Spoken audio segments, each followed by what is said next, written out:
I want you to protect yourself at all times. Obey my commands at all times. Fight hard but fight clean. If you want to touch gloves, touch them now. Good luck. Champion against champion. Here we go. Hello and welcome to First Strike Podcast, episode 20. I'm Christian. I'm Jesse. And I'm Will.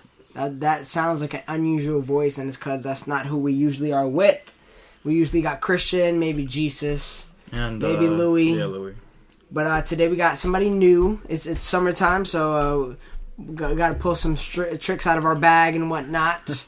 So, yeah, we got my man Will with me today. Will with us, I should say. And he saw UFC 211 with us at Buffalo Wild Wings. Plug. And, yeah, so we're going to be here to talk about that, UFC 211, and everything we really missed. I went on vacation, so we couldn't do a podcast last week. We finished school. Finals week is done. Therefore, in theory, at least, there should be podcasts more often. Mm-hmm. If you guys want to stop being lazy fucks and actually get to the place where we do it, that's up to you. But I'm always here. So yeah, I'm close by. But I don't know. Can't say the same about Jesus. But that's not what we're here to talk about today. So, Will, you're here for the first time. You ready? Yes, sir. Thank you for having me. I appreciate it. Don't bring that gay shit here. All right. Well, fuck you too. There you go. We need that anger out of you. All right. You gotta get angry. As what Apache O'Houlihan says in Dodgeball. That's what we need in this podcast here today. But no, it's cool. We needed an extra voice here today, so you fit the job perfectly. You watched it with us, and we're here to talk about it. Now, Jesse wants to talk about this card from the very, very beginning. Yeah, James Vick's fight. Now, to be honest, I saw this fight. I don't remember who the fuck James Vick is, but you know what, Jesse? You take it from here. When we get to the main card and the Eddie Alvarez fight, I'll talk more, but you got this one. Yeah, okay, James Vick opponent. Remind me who that was again? Exactly. Does it say it there? Yeah, Marco Polo Reyes. Okay. I do not. Well, James Vick, I picked him to win the fight because we didn't even do our predictions for... We did. Oh, yes, we did. Yeah. We did the predictions for this card as well. James Vick, he only has one loss on his resume. Just proved to me that could contend with pretty good named fighters in How did he win? By right hand. Hit him with a cross, knocked him out. Okay, that? Yeah, I think I remember that. And then he called out Kevin Lee, the winner of Kevin Lee and Michael Chiesa. Yeah. Chiesa. So I think that could be an interesting fight for James Vick. James Vick is very disappointed in the promotion he's currently getting from Dana White. Well, to be fair, I don't know who he is. Do you know who he is, Will? Not a fucking clue. There you go. So that answers his question on how the promotion has been. I pay attention to him a little bit. He's not my favorite fighter, but I know his name. It's a pretty well-known name in the MMA world. I think that he needs to be promoted a little bit better since he only has one loss on his record, like I mentioned. He said he was going to be talking to Dana White soon, and I would love to see him against Kevin Lee or Michael in the future because Kevin Lee and Michael are going to be fighting in a few months, so that'd be a good fight for him. Yeah, well, I mean, everybody got a problem with Dana White promoting right now, so... Yeah, it happens. We'll see. Is this going to be the year where that changes and money fights kind of shy away, or is it going to be more fights based on styles? Well, I don't think there is any money fights except Conor. You think that? Yeah. Are you GSP versus Woodley isn't a money fight. That's a money fight, but it's not going to generate the same amount of money if it was Conor entirely. All right, but that still doesn't mean it's a money fight. I only consider Conor to be the money fight. Like the big money fight. That's what I mean by that. I don't know about that. Ronda Rousey versus Cyborg. That's a money fight. That'll never happen, though. Yeah, I know. I'm just throwing shit out. Yeah, Ronda's doing her own thing now. I'm glad that she's coming out of the woods now. She's doing some filming and she's on some TV shows. She'll never come back into the UFC. I hope not. That's a good thing. Yeah. All right, so I just peeped this next fight. Got fight of the night. I don't know how. Really? I don't know how. Oh, the heavyweights. Oh my god. Chase Sherman versus Rashad Coulter. That was a great fight.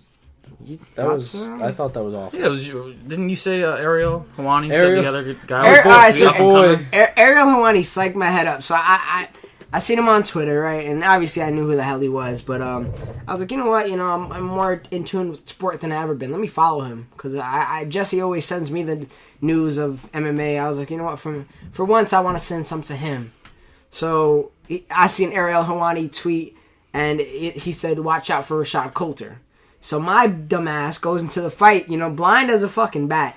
Go into the fight saying, "All right, guys, y'all don't know about him, but this man Rashad Coulter gonna work him." Nice. That ain't happened. Rashad Coulter got his ass beat. Yeah. He was gassed within the first couple minutes. Yeah, he got clipped with some leg kicks, and he hit some pretty hard shots, and eventually he finally fell down. And who won the fight? Chase Sherman. Yeah, I know he's ranked, but I never heard of him before. I know he got the TKO and well-deserved victory over an undefeated Coulter, you said? Yeah, Coulter. Yeah, Rashad. Yeah, that's his first name. Rashad Coulter. Rashad Coulter, learning experience, MMA UFC debut. I'm sorry. He can learn a lot. He's in the heavyweight division. The heavyweight division is going to be growing very, very rapidly. The heavyweight division isn't that deep, so who knows? Maybe Rashad could be the guy Ariel Helwani predicted to be in the future. You never know. Well, for now, Ariel Helwani let me the fuck down. Yeah. So I'm glad you followed him though, because he's the best journalist for MMA. Yeah, I'm about to unfollow him after that false information, fake news. Well, the next fight got performance of the night for Jason Knight. Ironically, it was Chas Skelly versus Jason Knight. Yeah, I don't remember this one either. I think Jason Knight. He won by KO/TKO. I don't remember what he hit him with, but I know Jason Knight has rapidly improved his stand-up game. He's really nasty on the ground. Remember his last fight, he won by rear naked choke, and he won submission of the night. He's just improving his game as a mixed martial artist. Jason Knight, I think he's 17-2 now, or 18-2. Phenomenal record for Jason Knight. I hope he gets a good named opponent in the future, because if he's 20-2. Oh, okay. Wow. If the UFC continues to build him right... 24 years old. Yeah. Oh, wow. Yeah, if the UFC continues to build him the correct way, he could be a champion in the near future. Well, I still don't know who he is. Same. To be honest. To be very honest. But the next fight, I do know who these people are, and this is when the card actually started to happen for me. Yeah. It was when I think this is when I ordered food as well. But Eddie Alvarez versus Dustin Poirier. So Jesse, who won this fight? It was a decided in no contest, and when I was watching the fight, I think it was the right call. But looking back on it, the commission and Herb Dean should have called it a DQ, disqualification on Eddie Alvarez's part. No. Because Dana White even said after the fight it should have been DQ because they were illegal knees. But I did look illegal knee. Illegal knee. Well, yeah, that's what I meant. And I looked after the fight that Texas is one of the current states that doesn't apply the new ruling. So I don't know if what ruling? The ruling where one hand's down and it's an illegal knee. That's it. It's not. They weren't in Texas, though, were they? They were. Yeah. They're in Arlington. See, no, Dallas. See what I see this as. Oh yeah. What I see this as. All these other states, they all have different rulings. So as a fighter, how the hell are you supposed to keep up with all this? Exactly. It pisses me off. And as a fighter, Eddie Alvarez, should he be alert on where my man's hands are? Like, he was rocked himself. He had his left eye was closed. There also was a level change. Like Poirier, he was up, didn't have any hand. He had one hand down, and then he put his other hand down. And there was a level change. Like, he got higher. I felt, Eddie Alvarez should have figured that out.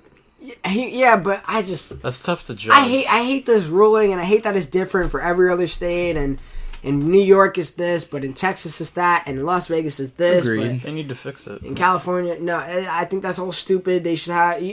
I said it on the last podcast, or whenever the... Because when was the last time this happened? Was it Musashi?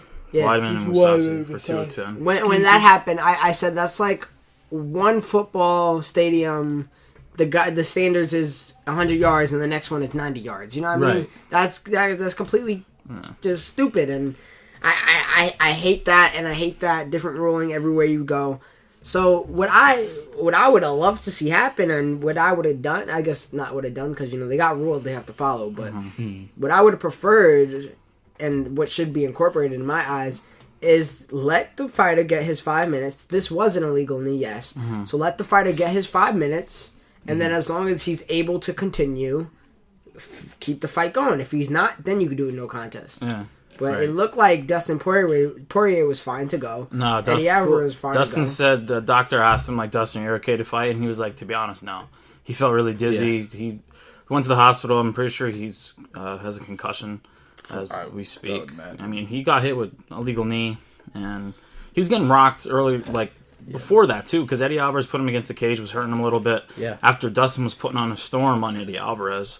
Because I'm really amazed how Eddie was standing up after what Conor did to him. That's the level of competition changed from great fighter in Conor McGregor into Conor McGregor. Like, those two people that Conor McGregor beat was Dustin Poirier and Eddie Alvarez, and it just amazed me how Eddie Alvarez was able to stand up from Dustin Poirier's bombs, and it proved to me a lot that Eddie Alvarez is still a warrior.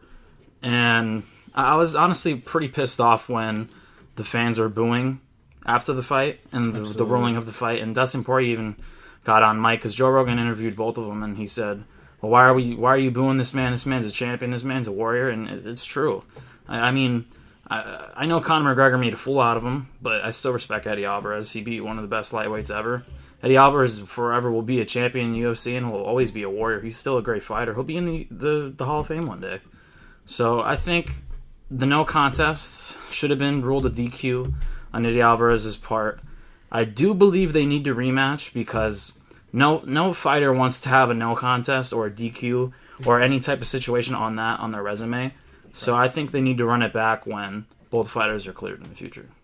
Do you think that's what's next for both these fighters? Oh, yeah. I think they definitely need to getting rematch. a rematch. They need to. No doubt. It's different than the Weidman and Mousasi fight. Why? Because, well, no, it's kind of different because... It's kind of the exact same. Yeah, but I believe the call was... I just think the no contest was the dumb ruling. Like, it should have been a DQ and Eddie Alvarez should have lost. Mm-hmm. For Weidman's situation, it was the correct call. And it was an illegal knee. But the way they viewed upon it in New York, they used instant replay when they supposedly weren't supposed to. Yeah. And I'm glad I brought that up.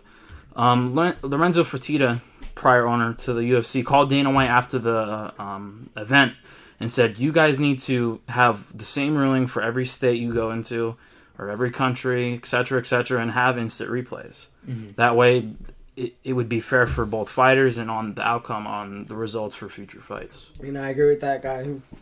Yeah, I think that's exactly what they should do. As I said earlier, instant replay is a little different, just because that's giving fighters a break almost. So I don't know how I feel about that, but you got to think about it. They do it with NBA, do it with MLB, football. They do it with NBA, but it's not. If it's an instant replay, the guy can recover. In NBA, that 1 minute of catching their breath isn't as important as. Yeah, that's true. I don't feel like that doesn't change the momentum as much as giving somebody a break in MMA. Give somebody a break, Yeah, that's a big difference. That's a momentum shifter. All I know is the UFC. They need to remake that fight again because that was such a big leap for Dustin Poirier if he would have won that fight, because he would have jumped in at fourth in the world at 155, and Eddie Alvarez would have took a nice little fall after he lost to Conor, and then arguably should have lost to Dustin Poirier as well if they would have ruled it a DQ. They need to run it back, and they need to figure out who was the better fighter in the rematch. Well, we had a fight that was supposed to happen in Sergio Pettis and Henry Cejudo. I'm very disappointed that Henry Cejudo broke his hand. The week of the fight, he revealed that he broke his hand and couldn't fight Sergio. And that fight, I really thought that was going to be fight of the night because Henry Cejudo, coming off a loss against Joseph Benavidez in a tough split decision on Ultimate Fighter Season 24. Just a tough break for Henry Cejudo. He's number one flyweight in the world behind Demetrius Johnson. And Sergio Pettis, Anthony Pettis' brother, up-and-comer, young fighter.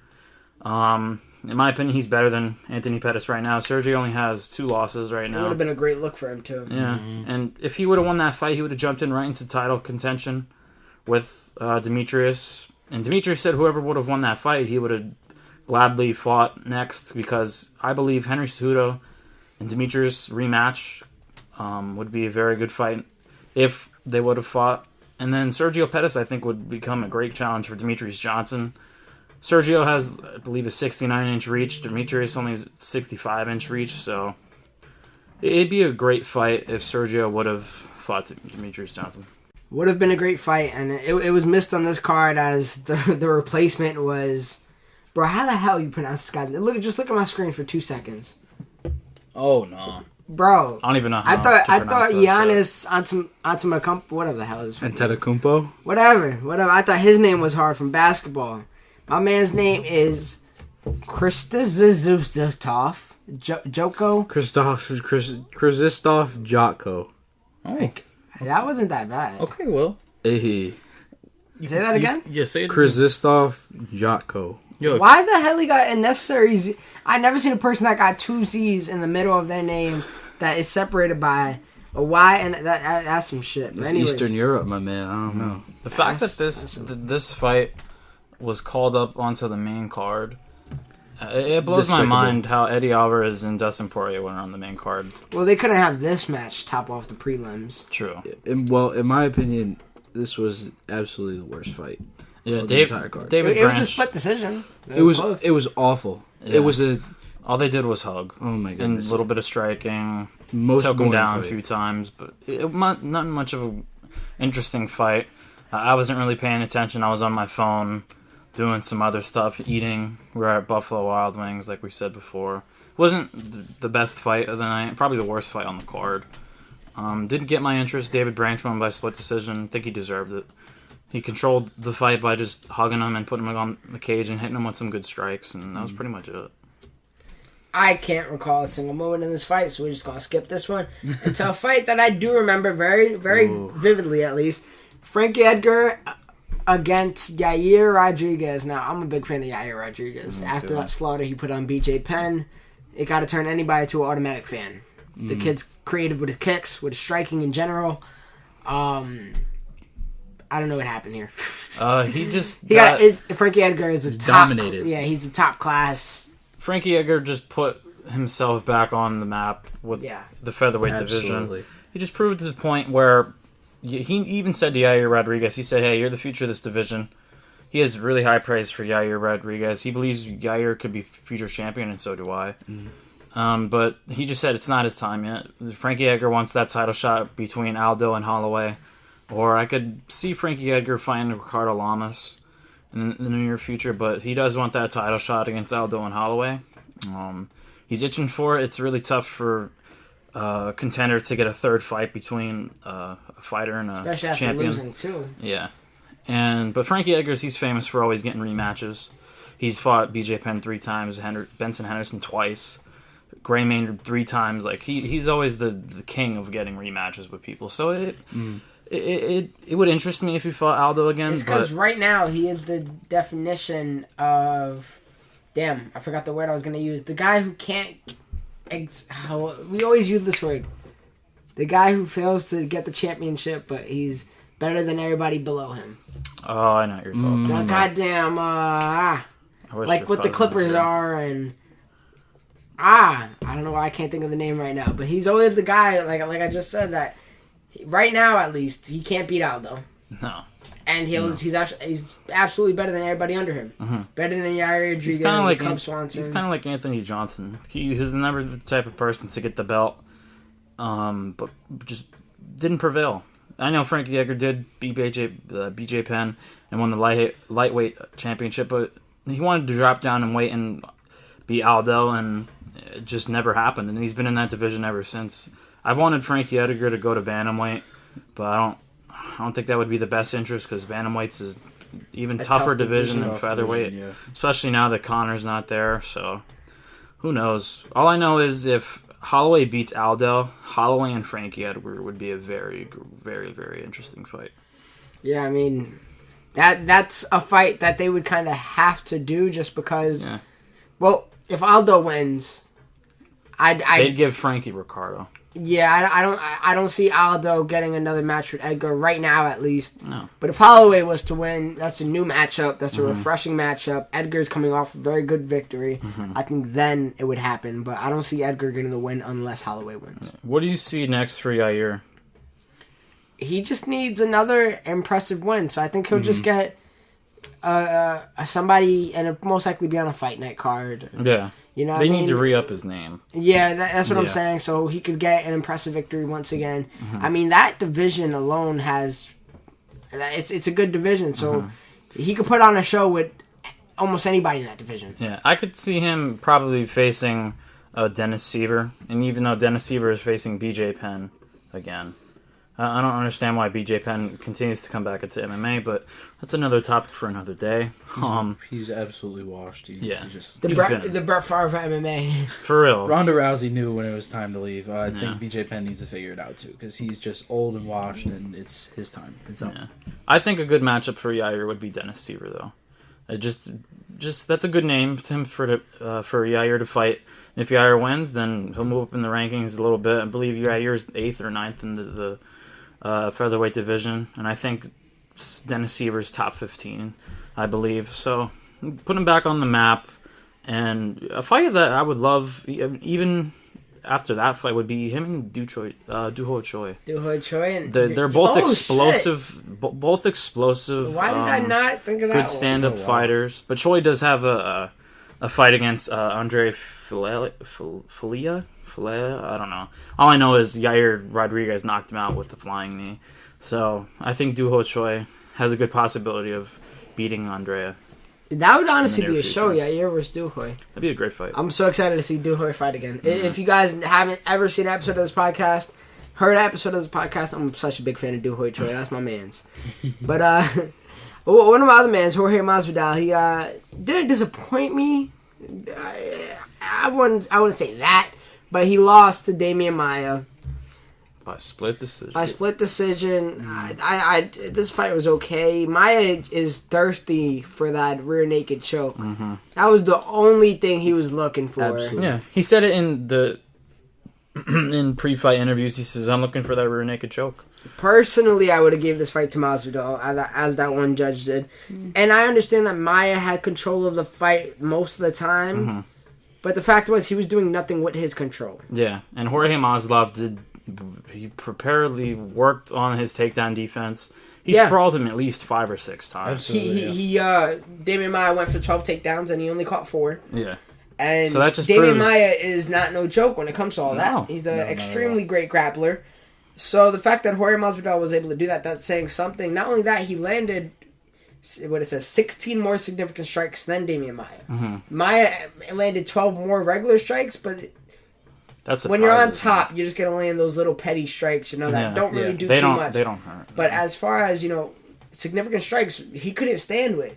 He couldn't stand with Masvidal. No. And I feel like, I understand as a judge, you got to take in consideration what happens on the ground, and a takedown should be points, but if you do nothing with that, then... that's on you, and I would have been the one judge who gave it to Jorge Masvidal. Well, it wasn't the best performance by Damian Maia. He even said it before. But after the fight, he went to Dana White and said, "Am I next for the title?" And Dana White pretty much told him, yes.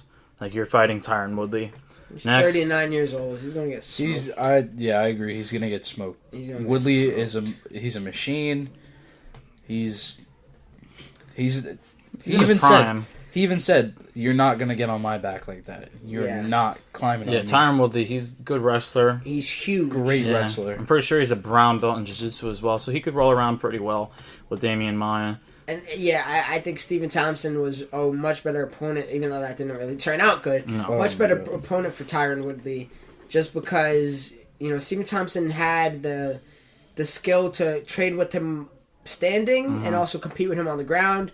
Where in this case, I just feel like this is going to have to be made standing, and Tyron Woodley will take that. Even if I know you always said he only got one overhand right.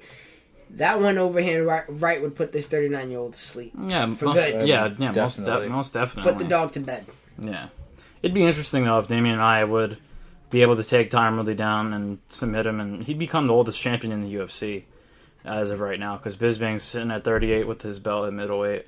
If Maya would beat Tyron Woodley, that'd be pretty amazing, in my opinion. If that means we have a 39-year-old champion, 38-year-old champion, and a 37-year-old champion. That's just bored. That's just old. So you can never say when you're gonna hit your prime in UFC, I guess. But apparently not. So what's next for Jorge?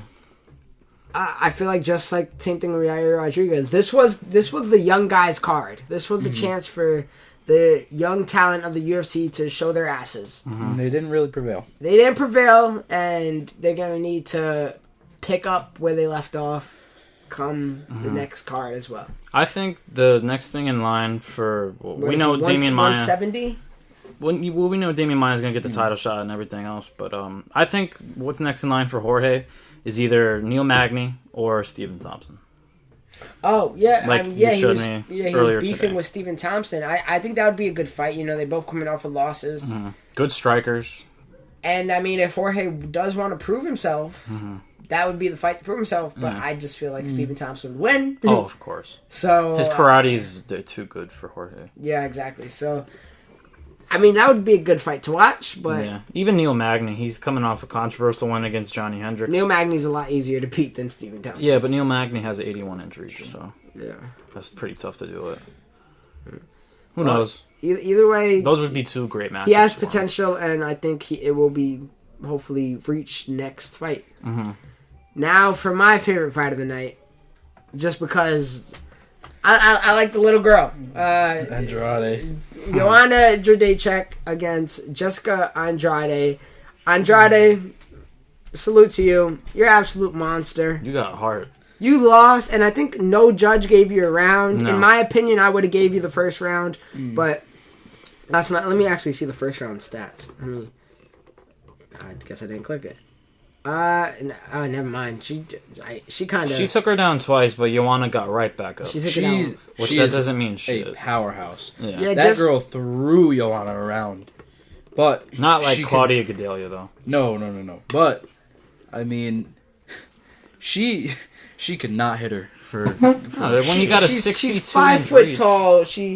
I think Joanna had a 5-inch reach on her. She had a 4.5 inch advantage on her. Yeah, and she's significantly taller. Joanna's a black belt in Muay Thai, one of the best strikers in the world. Also, might be the greatest woman. Oh, most definitely. She's better than Ronda. The next win she has at 115 will it'll just put will tie Ronda's title defense in women's sports. Joanna is one of the best fighters in UFC right now. She's the best stand-up striker. I have her above everybody except pound for pound. If I was to make my own ranking, I'll have her above everybody except Demetrius Johnson. She's in my top 5 because Joanna is a goddamn machine, and I was rooting for Jessica Andrade just because I saw the fight, her last fight, and I enjoyed that fight as well as. I like rooting for the underdog. I'm always going to be that type of person as well. But Joanna just is damn near unbeatable. She's cerebral. She's extremely smart. She picks. She picks and she picks and she picks her pieces, and she just and then she builds off and then she builds off of it from round to round, and then she picks up her pace, unloads on combinations. And honestly, after the fight, I thought she could have went for a jog. She's so well conditioned; it's not even funny. Joanna, this is how bizarre good Joanna Jędrzejczyk is. She broke her own significant strike record. How many she ended up? I believe 9. She landed 225. Listen, you want to hear something crazy? She landed 225 significant strikes. That's more than Andrade threw. She landed 230 strikes. Out of those 230 strikes, only 5 weren't significant strikes. Yeah. She was throwing very nice leg kicks throughout the whole fight. I believe she leaving hit her Jessica Andrade's fucking leg all bruised. Yeah, purple, and she had to change her stance multiple times come latter rounds. I think Joanna hit her with at least 90 leg kicks, which is a personal record for her as well. Joanna is just, ever since she switched to American Top Team, she's just a completely different fighter. Her wrestling coach has taught her more ways to defend the takedown, even though she did get taken down a few times. That was just strength. Yeah. And Joanna got right back up. The difference between her wrestling now and previous, when she fought Claudia Gadelha, that Claudia would ragdoll her and she would keep her on the ground for a little bit. But the difference between Jessica was and how Joanna defended the takedown was that she was able to get right back up. Which, like, if you can't keep someone down, you're not going to win a round. The reason why I didn't give Jessica that round is because, one, Joanna took control, put her against the cage, hit her with some good elbows in the clinch, and just picked her apart, basically. Mm-hmm. So that's why she won the fight in every round. She completely dominated the fight. And Joanna is just on another level right now. Best woman fighter in UFC. Definitely better than Ronda. I want her to obviously break the record. She needs to defend it 2 more times in order to beat Ronda's record. I just don't want her to tie it. I want her to break it. And then the Ultimate Fighter season 26 is going to be the flyweight division for women. So she even said probably by next year, about a year and a half from now, she's going to move up in weight and then get that 125 and get that belt as well. Wow. This girl could do whatever she wants. She is if you guys ever seen Unbreakable, she is Bruce Willis in that movie. And she's becoming extremely famous. I think she's going to be more famous than Ronda. I don't know about that. Okay, well that no, fighting wise, not like. I think that's. I think even that's impossible. You gotta understand, Ronda made her name off of fighting. All yeah, Ronda was absolutely dominant. Ronda still isn't famous for the movies. What movies have she been in? Can you name besides the Fast Seven? Fast 7. She was in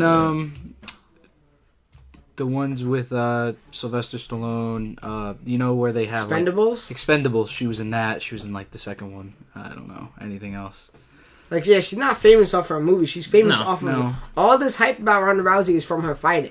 And I asked the question after Joanna won. I was like, why isn't she as famous as? Why isn't she as big as Ronda Rousey? And it's just the fact that Ronda Rousey was finishing these women in 15 seconds, 13 seconds, 30 seconds, a minute. It was literally a competition to see who could last a round with Ronda Rousey. Yeah, and Ronda brought the sport into MMA, but I think based off the way she lost twice in her prime and probably is retired from UFC, I just think Joanna will surpass her by being she'll surpass a more her greatness. fighter. She'll never surpass her fame. Yeah, probably not. On the WWE.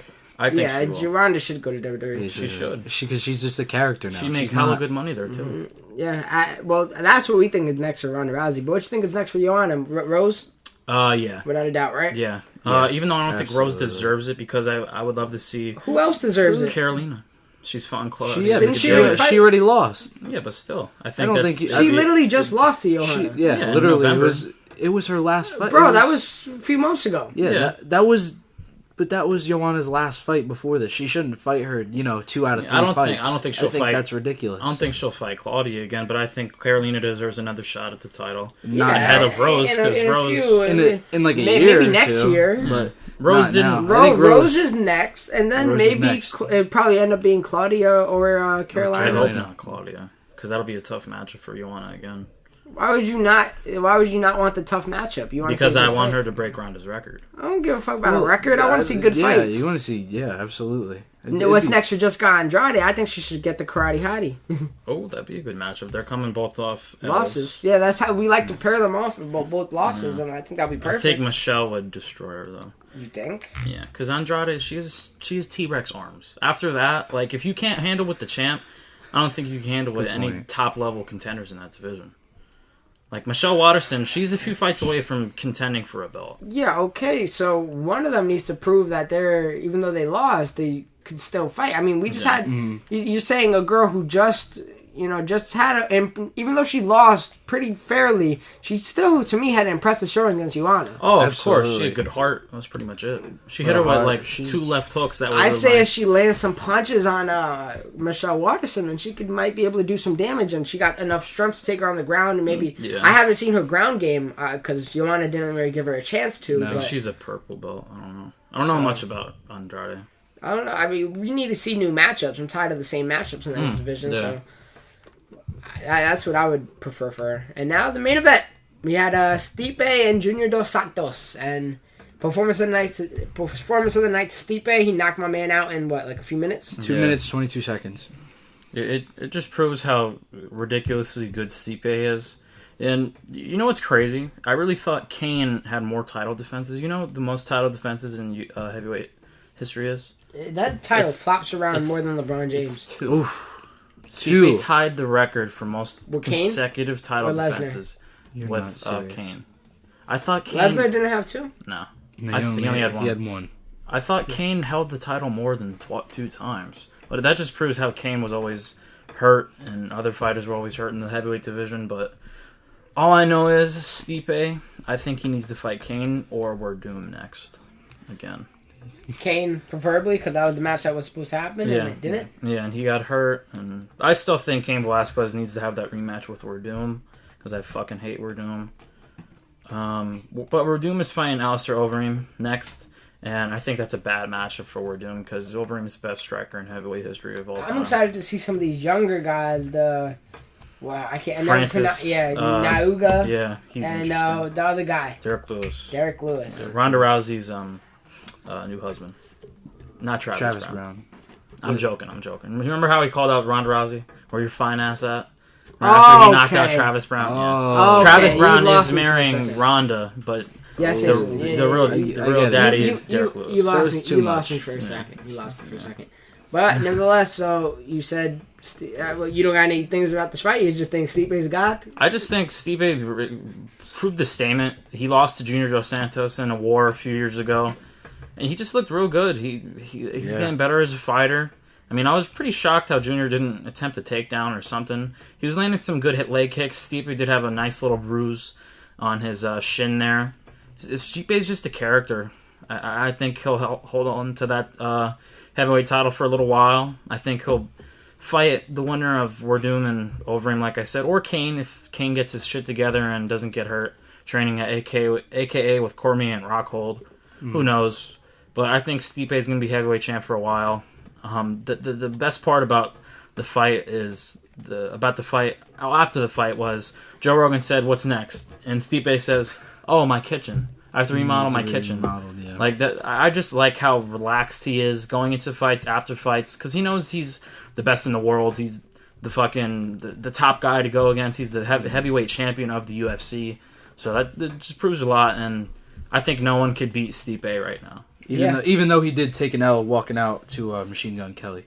Yeah, that's very true, and you could rep that Cleveland with your whole heart, but Machine Gun Kelly is an automatic L, so you could add another loss to your record. He should have came out to Adele. Oh, Hello. Jesse has a grand entrance. We all made an idea if we were coming out in a fight, what would our theme music be?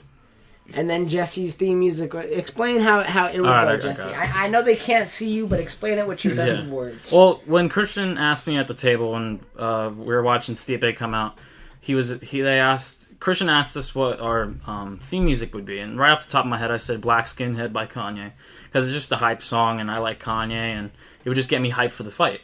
And then I was just like, you know what? Like when they were changing the lights and everything, and I was just like, no, I would do "Hello" by Adele.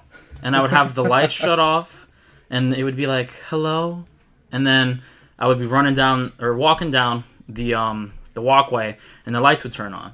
And then it would be like, it's me. And then it would go black again, and I'd be in front of the cage getting all checked out and everything, and be hello. And then the lights would go on, and it would be like, how are you? And then it would continue, and then I'd be in the octagon getting ready to either beat some ass or take an L. So. With that music, I think you're going to have your opponent in your feelings, so I think it's a great strategy. Yeah. I think you're taking a W. Yeah. I think like, put that dude in his feelings, like, damn, like, my ex-girl cheated on me, or my wife or Imagine something. you do it to somebody that just got cheated on or divorced, or... That'd be great. Way to get in their head right before the fight. That's... Connor, you need a new strategy? You need to get into... Who's the next fight? Floyd Mayweather? I don't think Floyd Mayweather cares about any girls. He got fucking money, but... Anyways, we're done with that card. Jesse, you take it from here. There's a ton of UFC news. You cover it all. We're at 40 minutes. We have to record a podcast very soon, and the game comes on in an hour and some change, so keep that all in mind. All right. So go. I'll run it for 10, 15 minutes. Just future cards. I feel like we should start off with the press conference that happened this week. Oh, yeah. The UFC summer kickoff. They announced some fights for later on in the year. Jones Cormier 2 at UFC 214 in Anaheim, California. Along with, I believe, Robbie Lawler and Donald Cerrone is on that card as well. Might be Cyborg. Yeah, might be Cyborg and Kat Zingano. Hasn't been official yet. Jermaine Duraname might retire because she's a pussy and doesn't want to lose to Cyborg, and Ouch. she doesn't want to lose her belt. It's harsh. What else? 213. Cody Garbrandt is in jeopardy of not fighting TJ Dillashaw, which kind of breaks my heart right now because it is the season of Ultimate Fighter, and the way they're building up the fight is tremendous, especially with TJ and Cody Garbrandt going on Instagram and firing shots at each other and just hyping up the fight like they're supposed to. I really hope Cody Garbrandt doesn't pull out of the fight. He just went to Germany. I heard there's good signs. Yeah, I heard a little bit rumors that the fight it's not going to get called off until later on if Cody continues to battle his pains. But he did go to a very good doctor that Dana White mentioned to him in Germany. Kobe went there for his back procedures. Peyton Manning. They got to get the all had WWE success. doctors. For real, they really Get do. the WWE doctors. If you have a shattered elbow, it would take 2 months instead of 6. You got a torn rotator cuff, it'll take you 4 months instead of a year. I think the way to go is the WWE medical staff. They need those WWE genes. They need to be, 6'7", 350 pounds. All of Yeah, them. that's true as well. And they These have guys are to- 5'8". Braun Strowman is basically a walking, giant. Imagine him in the heavyweight division. Oh my god. He'd have to cut 100 pounds just to fight. Damn. He'd probably die That's true. during his training He camp. probably will. But he's a strong guy. Never mind. It's not about WWE. You guys probably don't even know who the hell that is. Next. But yeah, I'd be really upset if that fight is called off. But if it is called off, there are plans that TJ Dillashaw will go against Demetrius Johnson, which Dana White is very entertained by. But Demetrius Johnson is not. I would not. If I was Demetrius Johnson, I wouldn't want to fight TJ Dillashaw either. Because DJ wants to break the record of Anderson Silva. And shout out to Dana White for actually giving him his 10 belts, finally. It took 5 years to do. I'm really glad Demetrius Johnson has all his 10 belts now for successfully How defending many it. belts you need? It just proves that the company actually is finally putting interest into Demetrius Johnson. But like I said, if the fight does get canceled with Cody and TJ Dillashaw and Demetrius Johnson at 125, that'd be a hell of a fight, but that's more of a super fight, and I don't think Demetrius is interested in that until he breaks the record of Anderson Silva, so who knows what the 125 division right now is like kind of on Queer Street. Demetrius doesn't know who he's going to go against next with Henry Cejudo and I heard Joe. Cedric I heard Joe Pettis. Loki on Queer Street too. Oh, yeah. Yeah. High key. Yeah. But what else is on 213 for... When is that Michael Chiesa fight? That's probably a fight night, I right? think that's in July. Fight night or Fight night, yeah. What else? Oh, Amanda Nunes and Valentina Shevchenko. that's 212, right? 213. This is the co-main event to Cody and TJ. Yes. That's going to be an interesting fight. Amanda 212 Nunes... isn't that impressive to me. It's okay to me. TJ. He's in my mind all the time. Shevchenko and Amanda Nunes, it got pretty intense at the stare down. Shevchenko put a fist into Nunes' jaw, and then Nunes did it too, and then they both kind of like Nudged. nudged at each other, and yeah. then they had pulled away, of course. They don't want the fighters getting into fights because they get suspended. The fight Unlike would be Kevin called. Lee, he just bombs away. Yeah. Oh, really? He's going to get a suspension, though, for that. You think? Yeah. That's the first time I've seen that in a press conference ever. Like I've That was all the pathetic. press conferences I've watched, I like I've it. never seen Well, he's just pathetic. I've never as a human seen being. someone go at someone like that and actually land a punch. That you was know. a strong. If Dana White was there, he would have broke it up because they weren't suspecting that would have happened. But I think Dana White would have like calmed the situation a little bit better. He wasn't there, of course, but who knows? Getting back to Nunes and Shevchenko, that's gonna be an interesting fight gonna for be a great 213. I think Nunes is gonna dominate her. Maybe not knock Shevchenko out, but it'd probably go to maybe a decision. It depends what Shevchenko, how she prepares, because she did get off an armbar submission win, surprisingly, against Juliana Pena, black belt in Brazilian Jiu-Jitsu. So it's going to be a tough fight. Amanda Nunes did beat her previously in a 3-round bout when Amanda Nunes wasn't known. Shevchenko wasn't known in the division. So it just proves that the division has grown tremendously outside of Miesha Tate and Ronda. Isn't Home about to have the fighter for life? Yeah, against Betch Correa. I don't call her even Beth Correa. I call her Betch Correa because she's fucking horrible. What did the adding C Because that's what Joe Rogan calls her, and that's what I call her too. Because I just hate her. She's sloppy. She's not a good striker. I don't even know how she's. I think She she's probably talked the most shit around Rousey too and got fucking smoked. yeah. She talked about Ronda's dad and all that other bullshit, and Ronda knocked her out in 30 seconds. But Beth Correa, she's horrible. Like, she's sloppy. She came off a draw to not even a good opponent. I just don't think she even deserves to even be fighting Holly Holm. And Holly Holm coming off of 3 L's, like, I don't know what's wrong with her. Ever since she's beat Ronda, she's kind of nobody. But obviously it's Holly Holm because she did beat Ronda Rousey. The biggest upset in UFC history. But that'll be a good fight. What else? Chris Weidman and Kevin Gastelum. Kevin Gastelum got a 3-month suspension from USADA for smoking some weed. But they gave Nick Diaz a 5-year suspension. Doesn't make any sense. That should be taken off, but whatever. Yeah. Chris Weidman, he's fighting in Long Island again, New York. Hopefully he doesn't get fucked over by anything. Hope he doesn't get hit with the fucking Cuban missile like he did with Yoel Romero. He's fighting Kevin Gastelum. That's what you're saying. When's that? July, like end of July. And it's in Long Island. A lot of fucking fights are in July, huh? Yeah. That's when Jones Cormier is too, right? July 29th. Yeah. Not for a while. So Weidman and Gastelum, I would assume, would be on that card as well. No, it's a fight night. It's a few weeks before that, yeah. Okay. What else? Anderson Silva. Retired. Reportedly saying he's done, and that means Anderson Silva is considering he can't go out like retirement from the UFC. Yeah, he's not going to go out like that. He's going to have one more fight. Listen, if we had a show dedicated to Uriah Faber retiring, we have to have a whole fucking month dedicated to Anderson Silva. Yeah, we have to. He's With that being said, I think you should ask that question you posed on us earlier. What? Oh, the Mount Rushmore? Do you want me to? Like, do you have a list of 4 people? If we're talking UFC, I think I could pull up. Yeah. Who's on your Mount Rushmore of UFC fighters? See, I think I could do UFC, not MMA. I could do MMA. I'll give you my 4 later. After that, I want your answer. For UFC, you gotta think of people that trailblazed, made it what it is. I think Mount Rushmore. I mean, we see who's on it for America as a whole. You know, it's not gonna have the newer great presidents.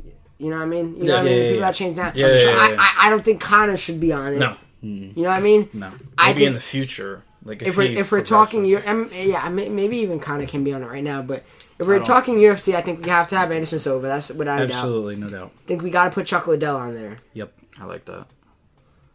We got to put GSP. And I might. I don't want to because I don't even like him that much. But I might have to put Randy Couture on there. That's interesting. Randy Couture is obviously the replaceable one, but I think GSP for sure has to be on there. Anderson Silva got to be on there, and Chuck Liddell have to be on there. Chuck Liddell brought the sport to a whole nother level. Completely agree. Because of the knockouts and the power he had and his strength. Totally. Anderson Silva was the one who carried it. He was almost the poster boy that Chuck. Yeah. And then GSP was just that guy the later who was version of all of it. Yeah, exactly. Well, I agree with Anderson Silva and Chuck Liddell. Yeah, they're on my list as well. I'm gonna put Royce Gracie on there. Yeah, he's on my list as well. Well, we're talking UFC, MMA. See, that's when it gets a little. Royce Gracie, he brought in UFC what it is today. Okay. You know, like from the get go, like he was on the first UFC card ever. Okay, yeah. You know what I mean? And I agree with that one. My last, you guys are probably gonna be a little bit upset. I'm gonna say it, even though unpopular fighter now. Because of recent events. But Daniel Cormier. Fuck you, Will. Oh, stop. That's my least favorite. I know you're putting. Ronda Rousey. Oh, shit. Okay. That's a good one, actually. Ronda Rousey is a trailblazer. She is the reason why UFC brought women into the UFC. Fuck Randy Couture. I'm about to take him off. I gotta Brock say... Lesnar. I'm kidding. Merging WWE and... Yeah, actually, psych, that's Ken Shamrock. Yeah, Ken Shamrock. He's even on my list. Like, there's so many. Like, if I could have a Mount Rushmore, that's of, hard. 20 it's 4. people, it's 4. That is really hard. Randy Couture has done a lot for UFC. Yeah, of course. Absolutely. He's found the most title fights in UFC. Isn't he the first Hall of Famer? I believe so. Yeah, Tito, Forrest, Stephan Bonner. I mean, people could argue Tito. Chuck. People could argue. I can name all those fighters I just named. In UFC, Uriah Faber as well. Faber, yeah. But I mean, Bellator. Yeah. But my list: Anderson, of course, greatest of all time. Fucking scariest knockout artist I've ever seen in MMA. Period. Successfully defended the belt 10 times. Took over from Chuck Liddell in the UFC, and Chuck Liddell's on my Mount Rushmore as well. When he beat Tito Ortiz twice, was heavyweight champ. Even though he did take L's to Rashad Evans, Rampage, he beat Randy Couture, lost to Randy Couture. Just how his attitude and the way he just represented the UFC kind of reminds me of Conor in today's world, because Conor, he was a character. Yeah, he was a character. Absolutely. Chuck Liddell was one of the best characters in the UFC, and Conor was one of the best characters in the UFC. And who else is on my list? Oh, Royce Gracie, of course. Pretty much started the UFC. He was on the first UFC card of all time. And just from what people relate to him now, like when people want to train Brazilian Jiu-Jitsu, people go to Royce Gracie in Brazil, or they go with Anderson Silva, or all those other guys.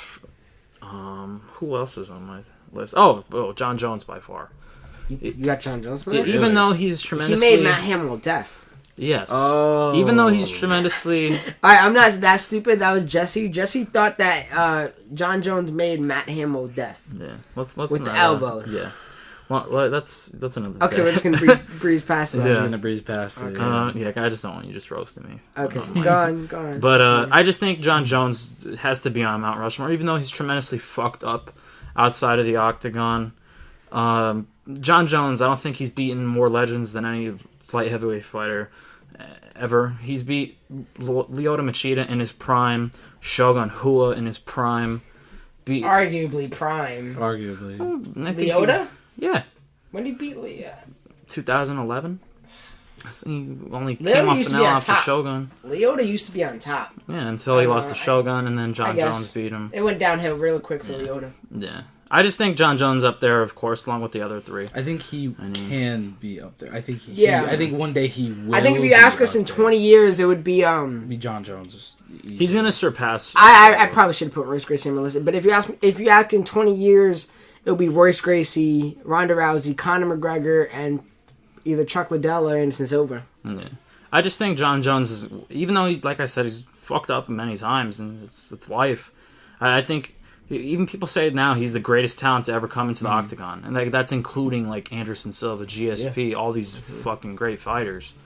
And it all depends how he fights against Cormier, because if he doesn't look good against Cormier, then that all goes down the toilet, along with what he's done outside of the octagon with all the cocaine and the prostitutes, like Daniel Cormier said. I mean, he beat Daniel Cormier a week after doing cocaine. Yeah, and that was the most savage thing I've ever heard in a press conference. Honestly, I put that ahead of what Conor said to Jeremy Stevens. I still love that. I love it eat too. That shit up. But Conor McGregor, he completely destroyed Stevens with one sentence. But like the fact that Jones, like the reason why I like what John Jones is doing now is like he's being himself. He's embracing it. He's being himself, and that's the thing he wasn't doing when he had the belt, because he was afraid of like what people would publicity and image. And now that the fact he's dealt with it and he's overcame with it and he's back in the UFC and people are still on his side, because the life is all about second chances and overcoming it. And the way they built him up for UFC 200 was like, it was being built perfectly, because it's a redemption on getting back to his old life. And now that the fact that he was served the 1-year suspension from USADA for the dick pills or whatever that he wants to call it, it's another shot at redemption. If John Jones beats Cormier, he's on the map again, and people are gonna love him. And the reason why they love Jones over Cormier is because John Jones is a winner. He's never lost in the UFC. Cormier lost. Cormier's a winner too. Yeah, but he couldn't beat John Jones. Asshole. He couldn't beat. Cormier's a good guy. I just hate him because he's fucking Daniel. He couldn't beat Cael Sanderson. Yeah, he couldn't fucking beat. In my opinion, he shouldn't have beat Anderson Silva the way he just fucking laid on him. Yeah, with his thickness. But disgrace. I think he's a disgrace. He's not the true champ. He's not the true champ. He's on my Mount Rushmore. Of fat fucks. My comparison is my comparison to Daniel Cormier is Bob Sapp if Bob Sapp was good. Damn. Bob Sapp was bad. I guess so. I still think he looks like a Goomba. Agreed. Or I think he could play the big bullet from Mario as well. That is So another he's just one. filled with Mario analogies. But with all that being said, guys, I think it's about time to wrap it up. With all that being said, I just said that, but anyways, you guys can follow us on YouTube, SoundCloud, and iTunes under the name All of the Above ENT. And a little like spoiler, it's much easier. Like if you follow the SoundCloud, you'll get the episodes much sooner, just because YouTube takes a goddamn minute. Jesse, you're gonna have to do that today. That's your mission. That's no problem. But yeah, with all that being said, it's all under the name All of the Above ENT. I am Christian. I'm Jesse. And I'm Will. Thank you for being here, Will. Appreciate it. Who's on your Mount Rushmore? You guys let us know down below. Comment what you think. Comment who you think is next for all the fighters we mentioned earlier. But I think it's time to go. We got a big NBA game in a few minutes. So we're out. Peace.